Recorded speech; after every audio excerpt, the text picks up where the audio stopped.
Hi friends, welcome to forex trader Telugu. So daily analysis వీడియోకి welcome. So first of all news చూద్దాం. ఈరోజు news ఏముంది? So news చూస్తే ఈరోజు మొత్తానికి ఒకే ఒక సింగిల్ హై ఈవెంట్ న్యూస్ ఉంది, అదే జాబ్ ఓపెనింగ్స్. సో 8:30కి ఉంది. సో ప్రీవియస్తో కంపేర్ చేస్తే డ్రాప్ ఎక్స్పెక్ట్ చేస్తున్నారు. సో 8:30కి నెంబర్స్ వస్తాయి. ఈ నెంబర్స్ బేస్ చేసుకుని మనకి ఎన్వైఎస్సి, ఆఫ్టర్ ఎన్వైఎస్సి తర్వాత లండన్ క్లోజ్ వాల్యూమ్ ఉంటుంది. సో ఈ టైంలో కొంచెం కేర్ఫుల్గా, స్పెషల్లీ డాలర్ ఇన్వాల్వ్మెంట్ పేర్స్ మీద కొంచెం కేర్ఫుల్గా అబ్జర్వ్ చేయండి.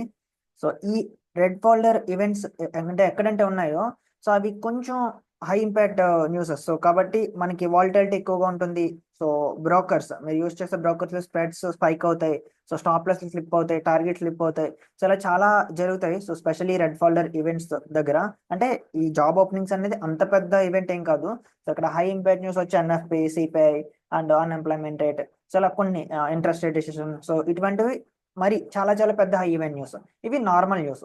సో ఈ టైంలో కూడా వాల్యూమ్ ఉండదా అంటే, అంటే పెద్దగా వాలిటాలిటీ ఉంటుందా అంటే ఉంటుంది. బట్ వాటితో కంపేర్ చేస్తే అంటే ఎస్పెషల్లీ ఈ జాబ్ ఓపెనింగ్స్ కానీ నాన్ లైక్ మనకి వీక్లీ జాబ్ రిపోర్ట్స్ కానీ వీటికి పెద్దగా ఇంపార్టెన్స్ ఉండదు. So just normal news type, right. So నిన్న న్యూస్ విషయానికి వస్తే మాత్రం చాలా బాగా వచ్చాయి. సో మ్యానుఫ్యాక్చరింగ్ పిఎంఐ కానీ, సో ఫైనల్ మ్యానుఫ్యాక్చరింగ్ పిఎంఐ కానీ, సో ఫోర్కాస్ట్ తో కంపేర్ చేస్తే అమేజింగ్ నెంబర్స్ వచ్చాయి. అండ్ ప్రీవియస్ తో కంపేర్ చేసినా సరే చాలా మంచి నెంబర్స్ వచ్చాయి. ఇది bullish for dollar.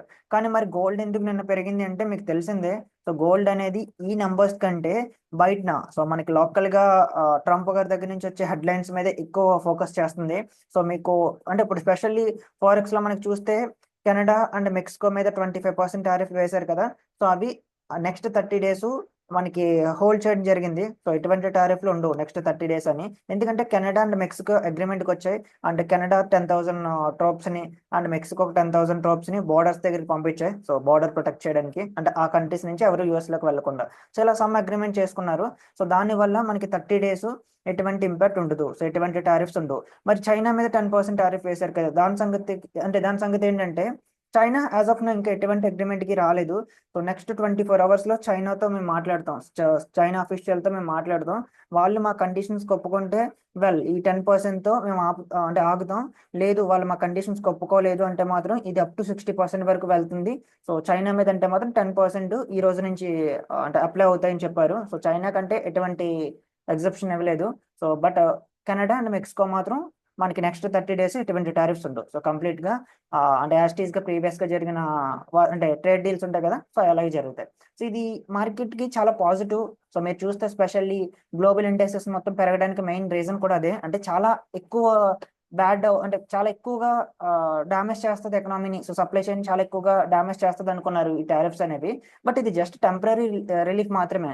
So next 30 days తర్వాత మళ్ళీ ఎలా ఉంటుంది ఏంటంటే సిచ్యువేషన్ ఎవరికి తెలియదు. బట్ ఈ రోజు అంటే ఎస్టర్డే లాస్ట్ వీక్ ఫాల్ అయినంత, లైక్ మండే కదా, మండే ట్యూస్డే ఫాల్ అయినంత హెవీగా మనకి నెక్స్ట్ 30 days తర్వాత మొమెంట్ ఉండదు. ఎందుకంటే మార్కెట్ ఆల్రెడీ నెక్స్ట్ 30 days లో ఏం జరుగుతుంది, సో ఎలాంటి ఇంపాక్ట్స్ రావచ్చు అని ముందుగానే ప్రైజింగ్ చేసేస్తుంది. సో నెక్స్ట్ టారిఫ్ సంబంధించిన హెడ్లైన్స్ ఇంత ఇంపాక్ట్ ఉండదని నేను అనుకుంటున్నాను, రైట్. సో ఇంకా టెక్నికల్ లెవెల్స్ విషయానికి వస్తే గోల్డ్ ఆల్ టైమ్ హైకి చాలా దగ్గర ఉంది. సో న్యూ ఆల్ టైమ్ హైని ట్యాప్ చేస్తున్నది. అండ్ గోల్డ్ ఈ 2025 ఫస్ట్ 6 months నేను చాలా బులిష్ గా చూస్తున్నాను. సో టారిఫ్లు కానీ, లేదంటే ఇంట్రెస్ట్ రేట్స్ అంటే మనకి కట్ చేయకపోవడం కానీ, సో ఇవన్నీ గోల్డ్ కి ఒక్క రకంగా very bullish. Interest rates cut చేయకపోతే గోల్డ్ కి ఎలా బులిష్ అవుతుంది అంటే మనకి సమ్ అంటే ఒక్కొక్క టైంలో రెండు అప్ సైడ్ వెళ్తాయి. మీకు నిన్న డైలీ అనాలిసిస్ వీడియోలో చెప్పాను, గోల్డ్ అండ్ డాలర్ కూడా ఇప్పుడున్న ప్రజెంట్ కండిషన్ కి రెండు అప్ సైడ్ వెళ్ళే ఛాన్సెస్ చాలా ఎక్కువని. సో అందుకే నేను గోల్డ్ అంటే మాత్రం 3K మార్క్, నేను అంటే most of the big banks and hedge funds target ఇస్తున్నారు. చూద్దాం. సో 3K మార్క్ టచ్ చేస్తుందా సో ఫస్ట్ 6 months లో, లేదంటే మనకి ఇంకేమైనా కరెక్షన్ వస్తుందని. ఒకవేళ గోల్డ్ లో కరెక్షన్ వచ్చినా సరే అది జస్ట్ పుల్ బ్యాక్ మాత్రమే. సో మళ్ళీ బెటర్ ప్రైజెస్ దగ్గర నుంచి మళ్ళీ అప్ సైడ్ తీసుకువెళ్ళే ఛాన్సెస్ చాలా ఎక్కువ. అండ్ గోల్డ్ అనేది ఇప్పుడు చాలా సేఫ్ హెవెన్ అండ్ ఇన్ఫ్లేషన్ కి ఎడ్జ్ కింద యూస్ చేస్తున్నారు.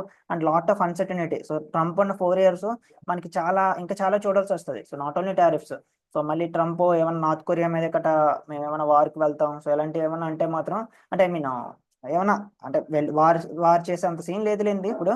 బట్ అలాంటి కామెంట్స్ మార్కెట్ ని చాలా ఫియర్ క్రియేట్ చేస్తుంది మార్కెట్ లో. సో అలాంటిది మనకి సేఫ్ హెవెన్ అసెట్స్ లో ఆ టైంలో ఎక్కువ బులిష్ మొమెంటం చూసే అవకాశాలు ఉన్నాయి. అండ్ మీరు అబ్జర్వ్ చేస్తే మనకి ట్రంప్ గారు ఇంకొక కామెంట్ కూడా చేశారు. ఏంటి? European union. సో యూరోపియన్ యూనియన్లో ఉన్న కంట్రీస్కి అండ్ యూకే మీద కూడా టారిఫ్స్ ఉంటాయి. సో 10% వరకు మేము టారిఫ్ వేస్తా ఉన్నారు. అంటే not only Canada, Mexico, China and European union and UK మీద కూడా టారిఫ్ మేము వేస్తామంటున్నారు. సో బట్ చూడాలి, వాళ్ళే అగ్రిమెంట్ చేసుకుంటారు. సో అంటే ఒక్క మాటలో చెప్పాలంటే ట్రంప్ అడ్మినిస్ట్రేషన్ అనేది లోకల్, అంటే అమెరికాని first, so make America great again అన్న స్లోగన్తో వచ్చారు కదా వాళ్ళు. సో ఫస్ట్ అమెరికన్స్ కి ఇంపార్టెన్స్ ఇస్తున్నారు. సో అమెరికా ఇండస్ట్రీస్ అండ్ ఆ కంపెనీస్, తర్వాత ఏ కంట్రీ అయినా సరే. సో ఫస్ట్ అమెరికా కాబట్టి, సో అందుకే ఏ కంట్రీస్ అంటే అమెరికాకి ఎక్కువగా ప్రొడక్ట్స్ సెల్ చేస్తాయో సో ఆ కంట్రీస్ మీద టారిఫ్స్ వేస్తున్నారు. సో టారిఫ్ వేయడం అనేది ఒక రకంగా ఎంటైర్ వరల్డ్ ఎకనామీ మీద కంపేర్ చేస్తే అది నెగిటివే. బట్ లోకల్గా కంపేర్ చేస్తే మాత్రం లోకల్ కంపెనీస్కి అది చాలా పాజిటివ్. అండ్ అంటే both sides good and bad ఉన్నాయి. సో గుడ్ సైడ్ చూస్తే గుడ్గా అండ్ మనకి లోకల్ కంపెనీకి పాజిటివ్, అండ్ బ్యాడ్ సైడ్ చూస్తే ఇన్ఫ్లేషన్ పెరుగుతుంది, మళ్ళీ అవి ఇంట్రెస్ట్ రేట్స్ హైక్ చేసే ఛాన్సెస్ ఉంటాయి. సో అదేంటంటే ఇంకా మనం గుడ్ చూడొచ్చు, బ్యాడ్ చూడొచ్చు. సో రైట్, ఇంకా టెక్నికల్ అనాలిసిస్లోకి వెళ్తే okay, daily time frame daily చూస్తే బాటమ్ ఏం వేయలేదు. సో ఓపెన్ అయిన దగ్గర నుంచి సరే మనకి విక్ ఫిల్ చేసే పాసిబిలిటీ చాలా ఎక్కువ కనిపిస్తుంది. అండ్ ఆల్రెడీ 50% విక్ ఫిల్ అయింది. ఒకవేళ ఈ క్యాండిల్ కానీ ఇప్పుడు ప్రెసెంట్ రన్ అవుతుంది కదా, ఇది కానీ ఓన్ హైన్ కానీ బ్రేక్ చేస్తే డైలీలో ఈ విక్ ఫిల్ చేసే పాసిబిలిటీ చాలా ఎక్కువ, 60 పిప్స్ ఉంది. ఇంక 4 అవర్స్ విషయానికి వస్తే 4 అవర్ ఇది మోస్ట్ రీసెంట్ సపోర్ట్ అవుతుంది. 1 అవర్ సో 1 అవర్లో మనకి ఇది మోస్ట్ రీసెంట్ సపోర్ట్ ఈ లెవెల్. ఇంకా రెసిస్టెన్స్ విషయానికి వస్తే ఇది మనకి మోస్ట్ రీసెంట్ రెసిస్టెన్స్ 30 మినిట్స్, మన ఎంట్రీ టైం ఫ్రమ్ 30 మినిట్స్ కాబట్టి 30 మినిట్స్లో కూడా లెవెల్స్ చేంజ్ చేయాల్సిన అవసరం ఏమీ లేదు. సో ఇదే most recent resistance 1 hour and 30 మినిట్స్లో. ఇంకా సపోర్ట్ విషయానికి వస్తే ఇది మనకి most recent support 30 minutes. So as of now అంటే మాత్రం గోల్డ్ కన్సల్టేషన్లో ఉంది. సో ఈ రేంజ్ని మనం నో ట్రేడ్ రేంజ్ కింద కన్సిడర్ చేసుకోవచ్చు. No trade range. సో ఈ రేంజ్లో మనం ఎటువంటి ట్రేడ్ చేయనవసరం లేదు. సో సెల్లింగ్ అంటే ఈ లెవెల్ కింద చూడొచ్చు, కానీ రేంజ్ అంటే మాత్రం ఓకే ఒక 43 పిప్ వరకు ఉంది. బట్ బెటర్ ఏంటంటే స్టాప్ లాస్ ఒక 20 పిప్స్ వరకు వస్తే మీరు 1:2 ఉంది కాబట్టి తీసుకోవచ్చు. సో స్టాప్ లాస్ ఒక 40 పిప్స్ కట్ట ఉంటే మాత్రం వెయిట్ చేయండి. సో వెయిట్ చేయడం బెటర్. సో అంతేకాని అగ్రెసివ్గా ఇక్కడ ఉన్న పెద్దగా రేంజ్ ఎక్కువ లేదు కదా, ఒక 100 పిప్స్, ఒక 60-70 పిప్స్ ఉంటే బెటరే. ఒక 30-40 పిప్స్ స్టాప్ లాస్ వచ్చినా సరే 1:2 వరకు మనం క్యాచ్ చేయొచ్చు. కానీ ఇక్కడ చాలా తక్కువ ఉంది, 40 పిప్స్ రేంజ్ ఉంది. సో ఈ రోజుల్లో 40 పిప్ రేంజ్ అనేది చాలా తక్కువ, ఎందుకంటే ఇప్పుడు ఒక్కొక్క క్యాండిల్ 40-50 పిప్స్ ఉంటుంది. సో స్టాప్ లాస్ కూడా మనకి మోర్ దెన్ 30 పిప్స్ ఉంటుంది. సో కాబట్టి రేంజ్ ఎక్కువగా ఉన్న దగ్గర మాత్రమే ట్రేడ్ చేయండి. సో నేను చూసేది ఏంటంటే ఈ లెవెల్ మీద కానీ క్యాండిల్ క్లోజ్ అయితే నేను బయింగ్ చూస్తాను. చాలా మంచి రేంజ్ ఉంది 60 పిప్ వరకుని. సో ఈ రేంజ్ మొత్తం ఫిల్ చేసే ఛాన్సెస్ చాలా ఎక్కువ. మనకి ఇంకా లండన్ కూడా మనకి ఇప్పుడు ప్రీ లండన్ కదా, సో లండన్ ఓపెన్ అవడానికి చాలా దగ్గరగా ఉన్నాం మనం. సో లండన్ వాల్యూమ్ ఏం చేస్తుందో చూద్దాం.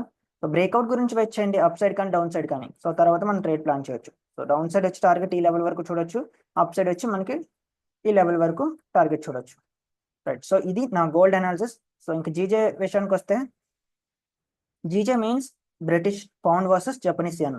సో మొత్తం అది మన జీబీపీ జేపీవై అన్న లేక జీజే అని అంటున్నాను. రైట్, సో ఇంకా వీక్లీ టైం ఫ్రేమ్ చాలా బులిష్గా మూవ్ అయింది ఈ 2 డేస్ కూడా, ఎందుకంటే ఎగ్జాక్ట్గా సపోర్ట్ దగ్గర ఉంది. సో డైలీ కూడా సేమ్ చూస్తే ఈ లెవెల్ని ఎంత క్లీన్గా ట్యాప్ చేసిందో, అంటే ఎంత క్లీన్గా మనకు సపోర్ట్ కింద తీసుకుందో. అండ్ మీకు చెప్పాను ఇప్పుడు ప్రీవియస్ వీడియోలో safe haven assets like gold and Japanese లోకి ఎక్కువ అన్సర్టనిటీ ఉంటే మూవ్ అవుతుందని చెప్పాను. ఇప్పుడు ఎప్పుడంటే మనకి ట్రంప్ గారు కెనడా అండ్ మెక్సికో మీద ఎటువంటి టారిఫ్లు వేయట్లేదు అన్నారు, సో అండ్ మార్కెట్ ఫియర్ మొత్తం తగ్గిపోయింది, అంటే అన్సర్టనిటీ మొత్తం తగ్గిపోయింది. సో ఎప్పుడంటే అన్సర్టనిటీ తగ్గిందో అప్పుడు గోల్డ్లో అంటే other safe haven assets like Japanese yen కానీ స్విస్ ఫ్రాన్స్ కానీ, సో అందులోకి మూవ్ అయిన మనీ మొత్తం మళ్ళీ రిటర్న్ అంటే స్టాక్స్కి క్రిప్టోకి మనకి మళ్ళీ బ్యాక్ వచ్చింది. సో అందుకే మీరు ఇండెసెస్ కట మళ్ళీ చాలా హ్యూజ్ వీషేప్ రికవరీ వచ్చేసాయి. సో ఇండెసెస్లోని అండ్ క్రిప్టోలోని కట అంటే ఎంత ఫాలో అయ్యో సో అంతా రికవర్ అయిపోయాయి. సో మాక్సిమం రికవర్ అయిపోయాయి. సో కాబట్టి మనకి అందుకే సేఫ్ హెవెన్ అసెట్స్లో నిన్న కొంచెం సెల్ ఆఫ్ వచ్చింది, అందుకే జపనీస్ యెన్ పెరగడానికి మెయిన్ రీజన్. సో ఇక్కడ చూస్తే మనకి రెసిస్టెన్స్ ఫామ్ చేసింది 4 అవర్స్లో, ఇది ఒక resistance. And 1 hour time frame చూస్తే 1 అవర్లో లెవెల్స్ అడ్జస్ట్ చేయాలి. సో ఇక్కడ మీరు క్లియర్గా అబ్జర్వ్ చేయాలి, నేను లెవెల్స్ ఎలా తీసుకుంటున్నాను. నేను 4 అవర్లో సపోర్ట్ తీసుకున్నాను అంటే ఆ 4 అవర్ సపోర్ట్ అలా 1 అవర్లో నేను వదిలేట్లేదు, లెవెల్స్ అడ్జస్ట్ చేస్తున్నాను. సో వన్స్ మనకు ఇది 4 అవర్లో మాత్రమే సపోర్ట్ ఇంపార్టెన్స్. మనం లోయర్ టైం ఫ్రేమ్కి వెళ్ళే కొద్దీ మనం ఏ టైం ఫ్రేమ్లో చూస్తున్నామో ఆ time frame support and resistance అనేవి మనకు చాలా ఇంపార్టెంట్. స్పెషల్లీ 30 మినిట్స్ కిందకి వెళ్ళకండి. సో 15 మినిట్స్ అనేది only for experience traders. So beginners ఎవరు 15 మినిట్స్ ట్రై చేయొద్దు. ఇంకా 1 అవర్ ఇది మోస్ట్ రీసెంట్ సపోర్ట్. సో మన ఎంట్రీ టైం ఫ్రేమ్ 30 మినిట్స్ కదా, 30 మినిట్స్లో కూడా సేమ్ లెవెల్. సో ఏం చేంజెస్ లేవు. సో 1 అవర్లో ఏదంటే సపోర్ట్ అయిందో 30 మినిట్స్లో కూడా అదే ఏరియా. ఇంకా రెసిస్టెన్స్ విషయానికి వస్తే ఇది మనకి మోస్ట్ రీసెంట్ రెసిస్టెన్స్. సో ఈ లెవెల్ మీద మనం బయింగ్ చూడొచ్చు, కానీ రేంజ్ పెద్దగా లేదు. సో ఇక్కడ మీరు అబ్జర్వ్ చేస్తే రేంజ్ ఎంత ఉంది, చాలా తక్కువ, జస్ట్ 20 పిప్స్ ఉంది. వర్త్ ఇట్ కాదు ఈ రేంజ్ మీద అంటే మాత్రం. ఇక్కడ చూసినా సరే ఎంత ఉంది, 19 పిప్స్. సో రేంజెస్ అంటే అంతగా లేదు బయింగ్ కి. సో మీరు ఒకవేళ నిజంగా బై చేయాలంటే మాత్రం క్యాండిల్ క్లోజింగ్ గురించి వెయిట్ చేయండి అండ్ వాల్యూమ్ బేస్ చేసుకుని మీరు బై చేయొచ్చు. ఒకవేళ క్యాండిల్ కానీ ఎలా క్లోజ్ అయితే పక్కన రేంజ్ లేకపోయినా, ఈ పక్కన బిగ్ రేంజ్ లేకపోయినా మంచి అంటే లండన్ ఓపెన్ క్యాండిల్ కానీ, ఎన్వైఎస్ ఓపెన్ క్యాండిల్ కానీ, ఎన్వై ఓపెన్ క్యాండిల్ కానీ, సో అలాంటి క్యాండిల్స్ లో మీరు ఈ లెవెల్ ని బ్రేక్ చేస్తుందని యాంటిసిపేట్ చేసి బై చేయొచ్చు. ఈ యాంటిసిపేషన్ అన్న కాన్సెప్టే ఇది only for experience traders. So beginners ఎవరు ఈ యాంటిసిపేషన్స్ ఏం వద్దు, క్లీన్ రేంజ్ గురించి వెయిట్ చేయండి. సో వన్స్ మీకు ఎక్స్పీరియన్స్ ఉండి నేను యాంటిసిపేట్ చేసి తీసుకోగలను, రిస్క్ అంటే బాగా ఎఫిషియెంట్గా మేనేజ్ చేయగలను అంటే మాత్రం మీరు బై చేయొచ్చు. సో వన్స్ మనకి వాల్యూమ్ బేస్ చేసుకుని ఇలా అప్ సైడ్ వెళ్ళే ఛాన్సెస్ ఎక్కువ కాబట్టి మీరు బ్రేక్అవుట్ గురించి వెయిట్ చేయండి. బట్ మళ్ళీ చెప్తున్నాను, సో వాల్యూమ్ చాలా చాలా ఇంపార్టెంట్. ఇంకా సెల్లింగ్ విషయానికి వస్తే సెల్లింగ్ చాలా చాలా క్లీన్ రేంజ్ ఉంది. సో ఈ లెవెల్ కింద మాత్రం చాలా చాలా మంచి రేంజ్ 67 పిప్స్ ఉంది. సో బట్ క్యాండిల్ చూస్తే మనకి బాగా క్లోజ్ అవ్వలేదు, ఆల్రెడీ రేంజ్ బ్రేక్ చేసి చాలా హ్యూజ్గా డ్రాప్ అయింది. But still no problem. So ఇక్కడ కానీ మనకి ఇలా కన్సల్టేషన్ ఇచ్చింది అనుకోండి, కన్సల్టేషన్ ఇచ్చి ఒక సపోర్ట్ ఫామ్ చేస్తే ఆ సపోర్ట్ కింద సెల్లింగ్ చూడొచ్చు. లైక్ ఎలా కానీ క్యాండిల్ క్లోజ్ అయితే కిందన అప్పుడు మనం సెల్లింగ్ చూడొచ్చు. మొత్తం చాలా మంచి రేంజ్ ఉంది, ఈ రేంజ్ మొత్తం ఫిల్ చేసే ఛాన్సెస్ ఉన్నాయి కాబట్టి. లేదా ఇక్కడ ఏ ప్లస్ సెటప్ గురించి చూడండి. ఒకవేళ ఏ ప్లస్ సెటప్ కూడా ఫామ్ అవ్వలేదు, ఫామ్ అవ్వకంటే చాలా హ్యూజ్గా మనకి చాలా హ్యూజ్గా డ్రాప్ అయింది అంటే మాత్రం మీరు ఏం చేస్తారంటే సింపుల్గా వెయిట్ చేయండి. వెయిట్ చేసిన వెంటనే ఇది సమ్ పాయింట్ దగ్గర ఇక్కడ సపోర్ట్ ఫామ్ చేస్తుంది. సో సపోర్ట్ ఫామ్ చేసినప్పుడు ఇక్కడ బయింగ్ చూడండి, ఎందుకంటే ఓవరాల్ ట్రెండ్ బుల్లిష్గా ఉంది కాబట్టి ఇలాంటి దగ్గర బై చేస్తే మళ్ళీ ఇది ఈ లెవెల్స్ ట్యాప్ చేసే అవకాశాలు చాలా ఎక్కువ, మోస్ట్ రీసెంట్ రెసిస్టెన్స్. సో అయితే ఇక్కడ బయింగ్ చూడండి, లేదంటే ఇక్కడ ఏ ప్లస్ సెటప్ కన్ఫామ్ అయితే సెల్లింగ్ చూడండి, లేదంటే కన్సల్టేషన్ తర్వాత ఆఫ్టర్ బ్రేక్అవుట్ గురించి చూడండి. సో ఇది సో జీజేలో నా వ్యూ వచ్చి లండన్ సెషన్కి, అండ్ గోల్డ్ కూడా నా వ్యూ ఆల్రెడీ చాలా క్లియర్గా చెప్పాను. సో ఎవరైనా ఛానల్ సబ్స్క్రైబ్ చేసుకుని ఉండకపోతే వీడియోని చూస్తున్నారు కానీ లైక్ చేయట్లేదు, అండ్ ఛానల్ కూడా సబ్స్క్రైబ్ చేసుకోవట్లేదు. సో ఛానల్ సబ్స్క్రైబ్ చేసుకుని వీడియోని లైక్ చేయండి. అండ్ మీకు ఏ డౌట్స్ ఉన్నా సరే డిస్క్రిప్షన్లో మన టెలిగ్రామ్ గ్రూప్ లింక్ ఉంది. సో ఒక 1600 మెంబర్స్ వరకు ఉన్నారు. మీకు ఏ క్వశ్చన్స్ ఉన్నా ఆ గ్రూప్ వాళ్ళు ఆన్సర్ చేస్తారు. సో మీకు ప్రతి క్వశ్చన్ ఆన్సర్ అక్కడ దొరుకుతుంది. సో జాయిన్ అవ్వండి, జాయిన్ అవ్వి మీకు ఉన్న క్వశ్చన్స్ అన్ని అక్కడ అడగండి. Okay guys, thank you for watching. Right, okay.